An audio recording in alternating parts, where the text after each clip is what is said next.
DC, SP, OC, বিভিন্ন প্রশাসনে যারা দলীয় গোয়েন্দাও সমস্ত চেয়ারের পিছনে কাজ করে।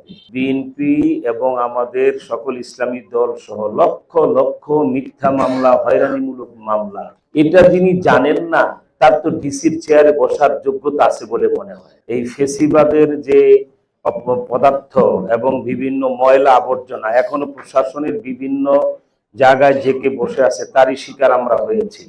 তা না হলে সাংবাদিক ভাইদের বিবেকে প্রশ্ন রাখতে চাই, আওয়ামী লীগের আমলে বিএনপি এবং আমাদের সকল ইসলামী দল সহ লক্ষ লক্ষ মিথ্যা মামলা, হয়রানিমূলক মামলা, এটা যিনি জানেন না তার তো ডিসির চেয়ারে বসার যোগ্যতা আছে বলে মনে হয়।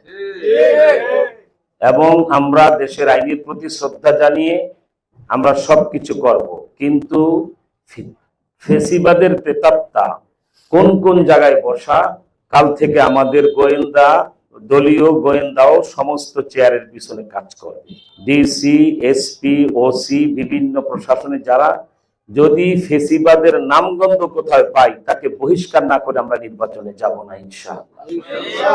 তা না হলে আপনারা জানেন আমাদের বিরুদ্ধে আওয়ামী ফেসিবাদের আমলে যে মামলা হলো, সেই মামলাগুলির ব্যাপারে আপনারা মুন্সিগঞ্জের সাংবাদিক হিসেবে জানেন, আমি যখন 2.5 বছর পরে মুক্তি পেলাম, আমি একমাত্র ব্যক্তি তখনকার রানিং প্রধানমন্ত্রী শেখ হাসিনাকে চ্যালেঞ্জ দিয়েছিলাম জেল থেকে বের হওয়ার 6 ঘন্টার মাথায়, যে মাননীয় প্রধানমন্ত্রী আপনার পুলিশ আমাকে গ্রেপ্তার করতে চেয়ে। মুন্সিগঞ্জ সদর থানার ওসি আবু বকর তখন এবং 3 জন ওসি ডিবি, ওসি অপারেশন, ঢাকার কি বলা হয় ডিবি অফিসের অফিসার, 30 জন পুলিশ বিশাল গাড়ির বহর নিয়ে মাহে রমজান ইফতারের কিছুক্ষণ আগে আমাকে গ্রেপ্তার করতে যেয়ে ওসি আবু বকর তিনি নিজের এই ইউনিফর্ম এভাবে ধরে পুলিশের, যে নুরানি ভাই এই পুলিশের পোশাক গায়ে আর রাখতে মন চায় না।